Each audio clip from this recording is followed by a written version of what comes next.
તાલાળા શહેર ભાજપ અગ્રણી ગીર સોમનાથ જિલ્લા બ્રહ્મ સમાજ પ્રમુખ વિજય ઠાકરની ગીર સોમનાથ જિલ્લા હોમગાર્ડ કમાન્ડર તરીકે નિયુક્તિથી તાલાળા તાલુકાની જનતામાં સર્વત્ર ખુશી જોવા મળી રહી છે।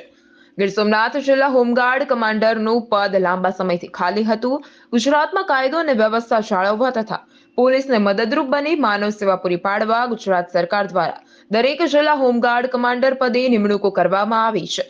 ત્યારે ગીર સોમનાથ જિલ્લા વહીવટી તંત્રના મુખ્ય અધિકારી અજય વરુ દ્વારા વિજય ઠાકરને કમાન્ડિંગ સોંપતાની સાથે જ વિજય ઠાકર દ્વારા પ્રથમ કામ તાલાળા, વેરાવળ, ઉના, સુત્રાપાડા, કોડીનાર, પ્રભાસ, પાટણ, ગીરગઢડા તેમજ અલગ અલગ તાલુકામાં સેવા બજાવતા 272 હોમગાર્ડ જવાનોનું લાંબા સમયથી બાકી પગારની ચૂકવણી કરવામાં આવી હતી।